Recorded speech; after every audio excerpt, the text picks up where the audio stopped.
The Lord be with you. and with your spirit. A reading from the Holy Gospel according to Matthew. Glory to you, O Lord. When Jesus went into the region of Caesarea Philippi, he asked his disciples, "Who do people say that the Son of Man is?" Then they replied, "Some say John of the Baptist, others Elijah, still others Jeremiah or one of the prophets." He said to them, "But who do you say that I am?" Simon Peter said in reply, "You are the Christ, the Son of the living God." Jesus said to him in reply, "Blessed are you, Simon, son of Jonah, for flesh and blood has not revealed this to you, but my heavenly Father. And so I say to you, you are Peter, and upon this rock I will build my church, and the gates of the netherworld shall not prevail against it. I will give you the keys of the kingdom of heaven. Whatever you bind on earth shall be bound in heaven, and whatever you loose on earth shall be loosed in heaven." The Gospel of the Lord. Praise to you, Lord Jesus Christ. Please be seated.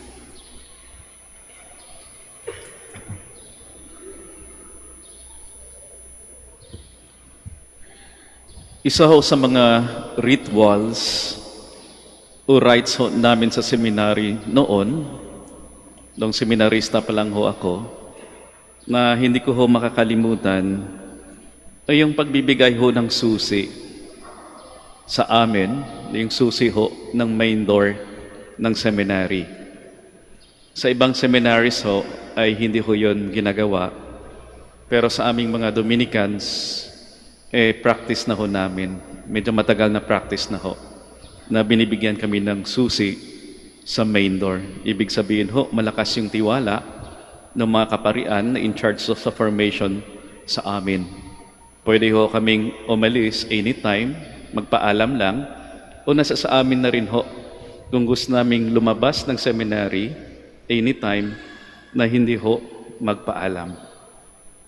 At bago ho ibinigay ng aming maestro, ang Master of Students ho namin, yung susi na yon, meron ho siyang paalala sa amin.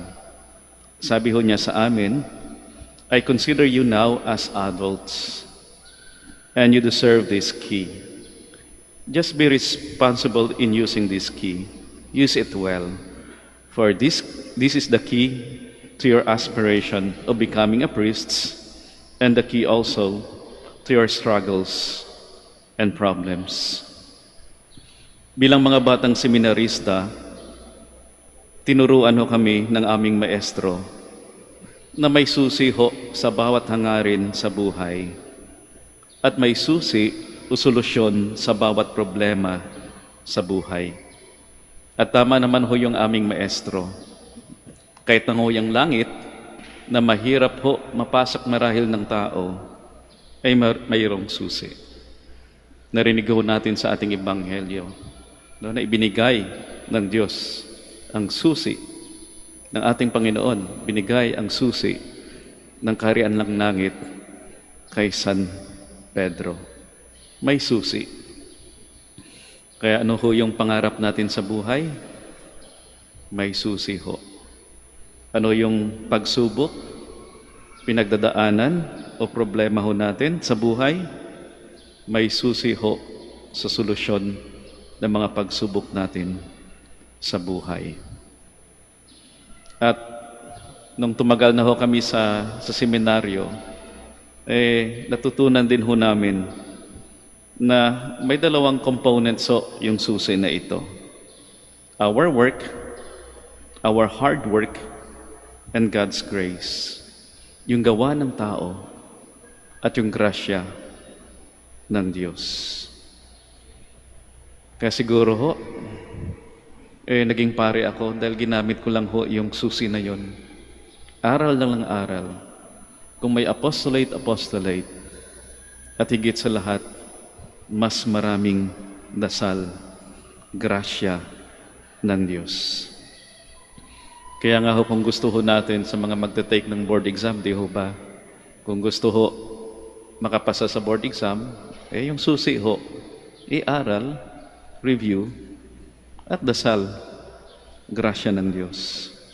Kung gusto mo natin ng maayos na problema, ganun din ho, yung gawa ho natin. Siguro kailangan mag-usap, yung bawat miyembro ng pamilya, palaging nag-uusap, o di kay merong pagpasensya, kahit walang usap-usap, pero merong pagpasensya sa bawat isa, at grasya ng Diyos, may dasal. Kung nais ho natin yung kagalingan sa ating sakit, yung susi din marahil, ay alagaan ho natin yung ating sarili, physically and mentally, at dasal din, grasya ng Diyos. Kung gusto din natin yung kasaganaan sa negosyo, ganon din ho, kayod lang, gawa lang, at daan din sa dasal, may grasya ng Diyos. And that's the miraculous key. Milagro ho yan. Pag kinumbine yung dalawa. Sabi nga nila ho, nangyayari daw ho yung milagro kapag ibinigay ng tao ang lahat ng makakaya niya. Minsan parang wala na ho siyang mapiga. Pero binigay lahat ng makakaya at hinahayaan na gawin ng Diyos yung kanyang makakaya. Kaya nga maganda yung sinabi ni San Pablo sa kanyang sulat kay Timoteo, I have competed well. Nakipaglaban naman si San Pablo sa buhay. I have competed well. I have finished the race. I have kept the faith. The Lord stood by me and gave me strength.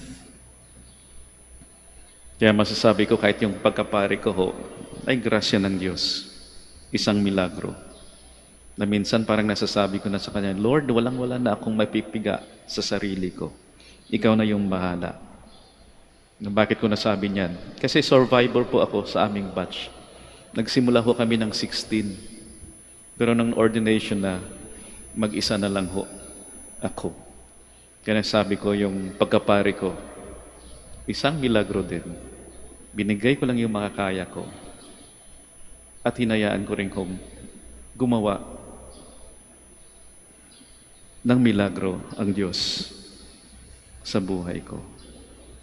Kaya nga ho yung paglagaw ng ating simbahan, yung katolikong simbahan, dahil din ho sa grasya ng Diyos, isang milagro. At gawa ho ni San Pedro at San Pablo. Siguro may kakulangan din sila, di ba sa kwento ng buhay ni San Pablo, at ganon din ni San Pedro, may kakulangan, may pagsubok, narinig ho natin sa ating unang pagbasa. Subalit masasabi ho natin na sapat palagi o marahil sobra-sobra ang grasya ng Diyos. Kaya yung paalala ho sa atin, we keep the faith, kagaya ng sinabi ni San Pablo. We keep the faith, we keep the hope. May susi ho yung langit, may susi sa pangarap natin, may susi o sa solusyon ng problema natin, may milagro. Pero pahabol lang din ho. Di ho ba? Minsan, ginawa na ho natin lahat ng mga kaya natin at dasal ng dasal naman tayo palagi. Pero tila ho, wala pa rin nangyayari sa mga pangarap natin o sa mga pinagdasalo natin. Ano na ho yung pwede natin gawin?